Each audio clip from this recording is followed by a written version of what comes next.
हर हर महादेव। नमस्कार, मेरे YouTube channel श्रद्धा में आप सभी लोगों का हार्दिक स्वागत है। उम्मीद करती हूँ कि आप सभी सुखी और स्वस्थ होंगे, भगवान की भक्ति में व्यस्त होंगे। आइए जानते हैं आज शिव महापुराण संहिता 2 की द्वितीय खंड के 42वें अध्याय के बारे में, जिसमें दक्ष का यज्ञ को पूर्ण करने के बारे में बताया गया है। ब्रह्मा जी कहते हैं, नारद मुनि, इस प्रकार श्रीहरि मेरे देवताओं और ऋषि मुनियों ने भगवान शंकर की स्तुति कर उन्हें बहुत प्रसन्न किया। वे हम सब को कृपा दृष्टि से देखते हुए बोले, प्रजापति दक्ष, मैं तुम सभी पर प्रसन्न हूँ। मेरा अस्तित्व सबसे अलग है, मैं स्वतंत्र ईश्वर हूँ, फिर भी मैं सदैव अपने भक्तों के अधीन रहता हूँ।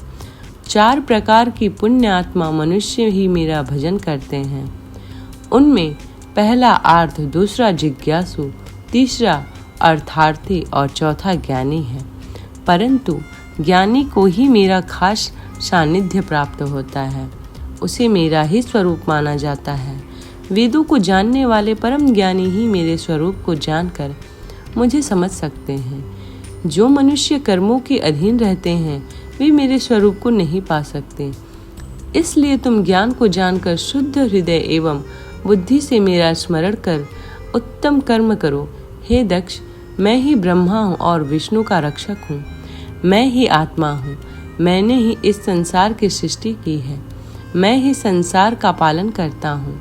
मैं ही दुष्टों का नाश करने के लिए संहारक बन उनका विनाश करता हूँ।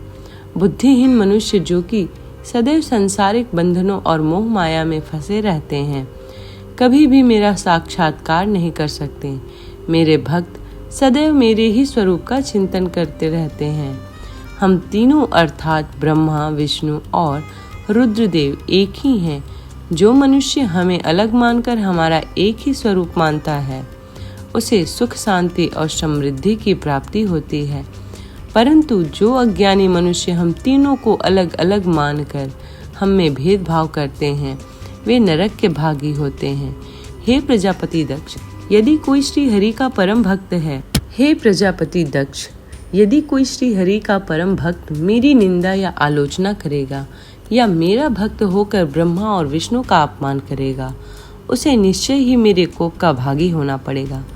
तुम्हें दिए गए सभी शाप उसको लग जाएंगे।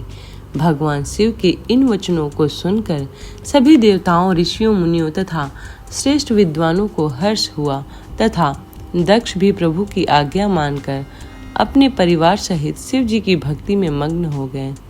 सब देवता ही महादेव जी की गुणगान करने लगे। वे अपने शिव भक्त में लीन हो गए और उनके भजनों को गाने लगे।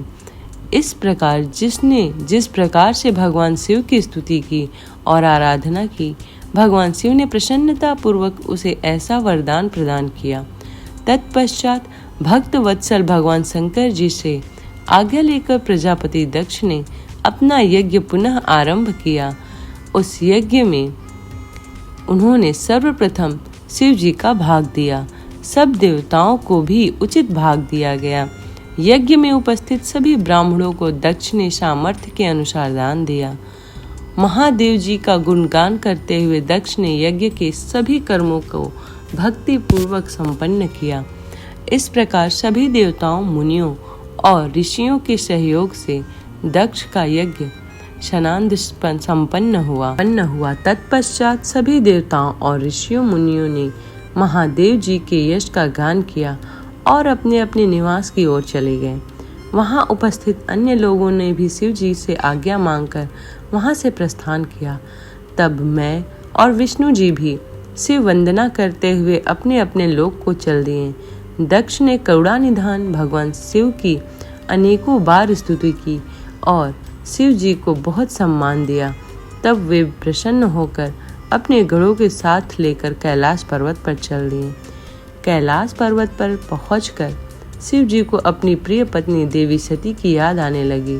महादेव जी ने वहां उपस्थित गणों से उनके बारे में अनेक बातें की। वे उनको याद करके व्याकुल हो गए।